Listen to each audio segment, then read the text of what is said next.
Hello mga auntie, so may share ko lang sa inyo no, itong aking feeling ngayon na naglilipat kami ng bahay guys. Siguro normal lang itong nararamdaman ko kasi gusto nila ipatapon itong maleta ko nga nasa taas. Yung isang maletang yan, yung malaki. Iyan lang naman kasi ang gamit ko guys. Isang maliit na maleta at isang medium na maleta. Wala naman kasi akong ibang lagayan ng gamit ko, kundi yung dalawang maleta lang. Kasi wala man akong sariling lagayan ng mga gamit ko. Basta lahat ko pinagkakasya dyan, yung lahat ng mga gamit ko.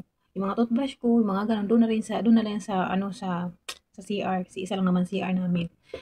Nakakasad kasi gusto nila ipatapon yan. Kung itatapon nila yan, saan ko ilalagay yung mga gamit ko, especially yung mga pang winter ko na paulit-ulit na lang guys. Tapos, kung ilalagay ko sa sako bag, parang napaka-informal naman yata. Kaya nga ako bumili ng maleta, di ba? Para maging okay, parang hindi masyadong makala tingnan. Tsaka hindi naman ganun kalakihan yung maleta ko.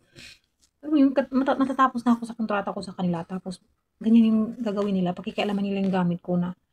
Porque marami namang mga andito, mga nonsense na gamit guys na pwede nilang alam mo itapon para kahit do'n na lang isiksik yung gamit ko, 'di ba? Kasi pasaan lang ba yun, araw-araw kong ginagamit yung mga yan guys, araw-araw ko yan ginagamit at the same time talagang ano ko, hindi ko kasi kailangang bumili ng bumili para lang ang gusto ko kasi lang mangyari, itapon ko yung maleta na yan, tapos bumili ako ng bago. Sabi ko, "Para naman silang ba't kaya," sabi ko sinagot ko sila sa yung amo kong babae kanina. Sabi ko, "Bakit kailangan kong bumili, eh, bumili na nga ako niyan kako." Gusto nila na tanggalin ko yan ngayon 'pag bago kami maglipat. Eh, sabi ko, saan ko ilalagay yung mga damit na pinasok ko diyan sa maleta? Ilagay ko sa sako bag. Eh, di parang napaka-informal naman kasi ayaw daw nila yung maleta na dalhin doon sa kabilang bahay. Sabi ko, kahit ngayon lang na maglipat doon, sabi ko kako, kahit yung maleta lang na yan ang bibit-bitin ko lang yan para lagyan ng mga damit ko paglipat doon sa kabilang bahay, sa bagong bahay. Pero sabi ko, hanapon ko ng paraan na itapon ko ba yan or ibigay sa mga kaibigan ko, let me decide, sabi kong ganun. Kasi parang hindi naman yata tama talaga na pakialaman nila yung gamit ko guys. Sabi ko kako, alam niyo naman wala akong sariling lagayan ng gamit, di ba? Sa higaan ko naman guys, sakto lang naman yung katawan ko para makahiga. Di ba, hirap nga akong kumilos kasi kita ko sa inyo yung ano, yung higaan ko. At least man, paano thankful pa rin ako, nahigaan ako. Ayan, oh. Yan yung higaan ko. Yan. Yan yung mga higaan ko. At yan sa taas, dyan ko na nilalagay yung mga unan ko, yung ibang mga gamit ko na talagang ginagamit ko maya-maya, ganun. Ang akin lang ba, no, parang parang ang hirap nila paunawain na ginagamit ko rin yan. Sabi ko, kailangan pa bang bumili ako ng bago para lang hindi magkaroon ng, hindi daw, wala daw space dun sa lilipatan namin bago. Sabi ko, nakikita niyo yung walang mga silbi yung mga ibang gamit dyan, guys. Ayan, oh. Ayan. Ang daming mga tambak lang na mga gamit dito na hindi naman ginagamit ever since talaga, hindi naman ginagamit nila. Wala pagdating ko dito nakatambak lang yung mga yun dyan. Yung mga laruan din, nakatambak lang, hindi lang naman yung ginagamit. Ang alaga ko isa lang, babae lang pati. Hindi naman siya naglalaro kasi puro naman kami, storybook. Pinto lang naman. Kaya naisip ko, ang mga amo ko, hindi ko alam kung parang kulang na lang sabihin nila na ayaw na nila sa akin, ayaw nila ako i-terminate. Matira matibay. Hindi ako mag-break. Sila ang mag-terminate kung ayaw na nila sa akin. Ganun na lang. Kasi nung una okay, okay naman sila. Hindi ko alam kung okay ba talaga o ako lang yung nagfi-feeling at ease dahil parang iniisip ko na baka ganito lang talaga sila. Kaso nga lang parang hindi na normal sa akin. Yung pakikialaman yung gamit mo, sila magdedesisyon para sa gamit mo. Hindi naman nakakaabala sobra yung isa kong, kasi yung ano lang naman yung akin, oh. Ayan, oh. Yung bag lang na yan at saka yung maleta na ano. Diyan napapag-isip ako eh. Tapos, may gana pa silang magtanong sa akin kung mananatili pa ba daw ako dito. Yung ginoo ko tabang. Papaisip ako eh. And it's just, kung hindi lang marami tayong obligasyon guys, no? Hindi tayo magtitiis. Pero ganun talaga sa trabaho, wala naman talagang madali. Either pakikisamahan mo yung mga amo mo or kung mga kasama mo sa trabaho or yung trabaho mo mismo, magkakaproblema ka. So, ganun talaga. Alam ko naman itong mga ganitong klaseng consequences. Pero, ay, nako guys. Parang, sana ako magraran, sana ako, pag, alam mo yun, baka sakali makabawa sa sama ng loob tong ganitong, share mo lang ba sa social media. Siguro hanapin ko ng paraan, ilalagay ko na lang sa zip bag yung mga gamit ko, yung mga damit ko, especially yung pang-winter. Kasi magwi-winter na rin dito, guys. Isang buwan na lang, mag-winter na dito. So, alam nga naman, bibili pa ako ng bago para lang di ba, parang ano lang din. Ay, naku, hindi ko talaga maintindihan yung mga amo ko. Gusto nilang bumili lang ako ng bago pag dating na doon. Kailangan kong bumili ng bago, nandiyan na nga yan, 'di ba? Tsaka wala naman akong ibang mga gamit, yan lang naman. Ano ba? Tamang isip, te, tamang isip. Ikalma.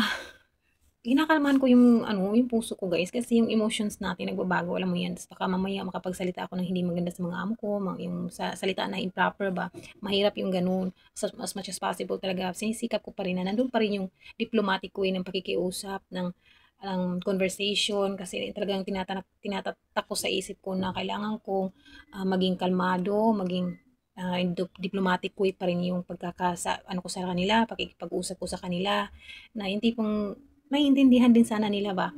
Kasi wala din naman tayong magagawa kung asta tayo na parang tayo yung parang mag-i-insist talaga tayo na yun ang gusto natin o ano. Siyempre, uh, their house, their rules, ganun. Pero ano na tayo sa their house, their rules, katulong lang tayo. But in a way na yung mga ganitong sitwasyon guys, wala naman tayong trabaho inurungan, wala akong ayaw talaga at reklamo sa trabaho. Wala talaga guys, pero sa mga gamit ko, isa talaga yan sa pinakaayaw ko. Isa yan sa ugali ko guys na please, anuhin mo na ako, sabihan mo na ako na hindi maganda. Tawag niyan, i-gossip mo na ako or bahala ka kung ano nang tingin mo sa akin, wala akong pakialam, parang gano'n. Kahit siraan mo ako or something. Siguro mga ganyang klaseng mga kung anik-anik na yan sa buhay, okay lang sa akin. Wag lang yung mismong gamit ko talaga guys ang pakialam. Nai-stress ako, promise. Uy, sorry guys, no, sa mga makakakita nitong video ko na ito. Kasi wala akong ibang mapag-anuhan ng sama ng loob, mga auntie. Pasensya na kayo. Kanina kasi umaga, habang kinakausap ko si amo, maiyak-iyak na talaga ako kasi some of those things kasi na nandyan sa bagay, mga bigay yan sa akin ng mga friends ko na binavalue ko talaga guys. Tas, ako kasi yung tao na pag may bigay sa akin, especially kapag alam ko magagamit ko and mahalaga sa akin, binavalue ko yan talaga and ang hirap i-let go, promise. Kanina talaga, napapaiyak ako. Kanina, napaiyak talaga ako. Tumalikod talaga ako. Nag-excuse talaga ako. Sabi ko ako, may kukunin lang ako. Pero naiiyak na talaga ako guys kanina. Ganyan ko kamahal ang mga gamit ko guys, kahit konti lang. Konti lang kasi mga gamit ko. Tapos, papatapon. Eh. Ano yan pinili din natin yan. Yung iba dyan, may bigay sa akin. Binavalue ko yan guys kasi talaga magagamit ko. At saka mga matitino talaga. Pero, ganitong sitwasyon, no, minsan, pinapaliwanag mo na sa kanila ng maayos, pero hindi nila maintindihan. Ang hirap nilang paintindihin talaga, pero wala tayong magagawa guys. Ganun lang, buhay. Wala lang guys, pasensya na kayo. Ano ba naman itong nagagawa ng social media? Basta lang makaano, no. Ay naku, wala ako ibang mapag-sharean dito guys, promise ha. Baka sakaling lumuwag ang dibdib ko at matanggap ko na, hanapan ko ng panaan na, ano yan, maibigay na lang yan sa iba. Tapos, lalagay ko na lang sa seat bag yung mga bag ko, i-vacuum bag ko. Para matapos ako dito sa kanila, siguro, hindi na siguro ako magre-renew. Kasi parang ang hirap yung labag sa loob muna na dito sa bahay nila nagtatrabaho. Tapos ganyan yung pakiramdam mo. Pinipilit mo makisama. Sana, hopefully, pag naghanap ng ibang amo, no, medyo mas better naman. Kasi alam mo, yung una ko talagang amo guys sa Saudi, wala akong masabi. As in, I think no one's perfect naman. May mga amo, may mga mapagkakamali din man tayo, mga mapaamo tayo. Pero, in a way, sa ganitong sitwasyon, guys, wala magaan sa feeling ko doon nung nasa Saudi ako. Wala akong problema.